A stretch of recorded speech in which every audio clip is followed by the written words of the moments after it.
Louisiana beer reviews. Corsendonk Christmas Ale. Well, it's June.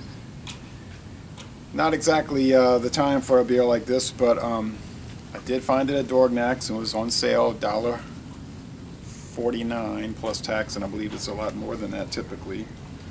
Brewed in Belgium. I wasn't too happy to find out that it's only 8.5% alcohol. I tried to look up the Corsendonk website, but it's a dead site. There's nothing there. There was a little bit about it on the St. Killian Importing in Massachusetts. That's who brings it in to the United States. It says best before June 26, 2016. So we've got 2 more years on this 8.1% alcohol Christmas beer. Dark ale, Brewed. And I've had the Corsendonk double and triple, and they make some really good stuff over there with this company. So let's check it out. I was watching video reviews for it, and everybody really liked it. They're saying positive things. So gets an outstanding score on Beer Advocate. The Bros say it's world class, their highest possible score. 98 out of 100 on Rate Beer. 97 out of 100 for the style. They use Pale, Munich, and Cara Munich barley malts and Kent Golding's hops. Oh, and it gets a most excellent score on the Beer and Me. So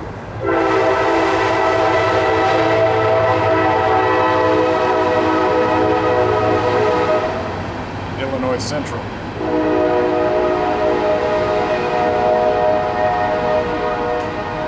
Westbound. Okay.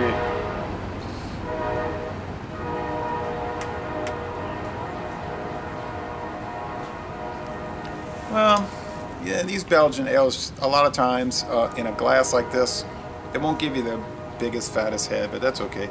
It's a beige, thin head, and it's brown, but it's like a medium brown. It's like, or just a standard brown, I think. And I see lots of bubble streams, and you can hear the drip drip of the water. It was really raining hard earlier, and it finally stopped after about 4 hours, 3 hours. I think there's some sediment. Yeah, I can already see that. Let's go with the aroma here.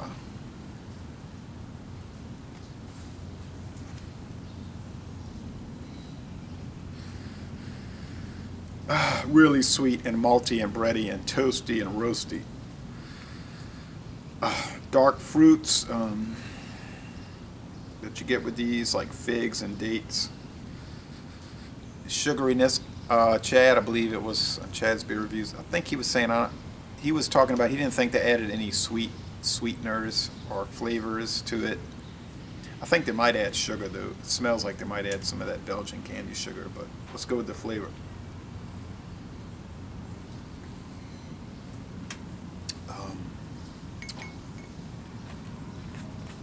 Really rich, sweet.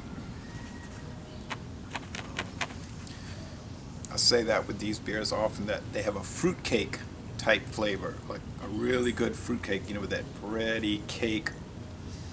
Well, fruitcakes are more like bread, fruit bread, but sometimes they're not always that dry. They have a little moisture to them.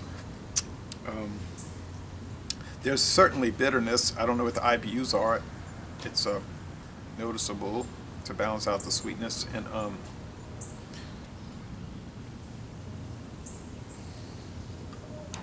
the mouthfeel is, I would say, medium.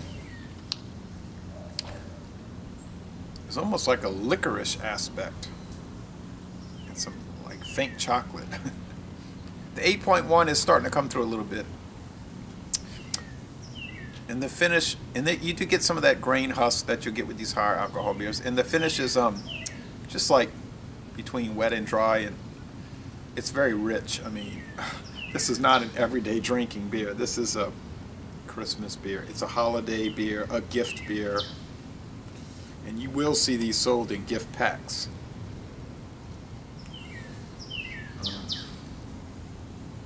think even a little bottle like this might be expensive, but for whatever reason, Dorgnac's they weren't selling. They had a whole bunch of them, and it was $1.49. So I figured, let me check it out, and I'm happy I did. So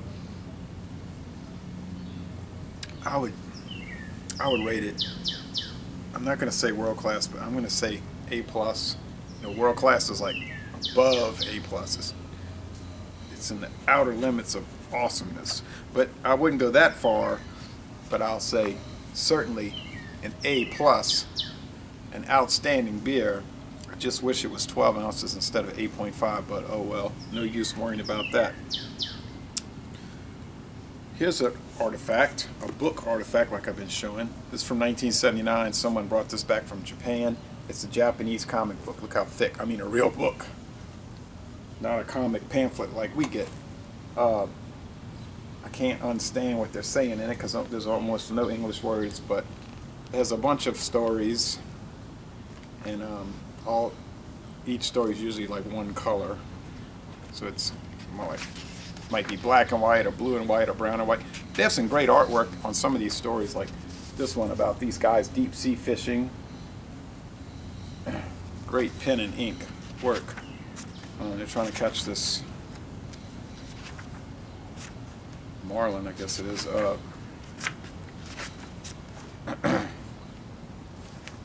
See these great drawings. So I was glad I got this. I've been having it since around 1980. All right, so Laissez les Bon Temps Rouler, just a wonderful beer, and I'm gonna end this review by saying, y'all come on down to New Orleans.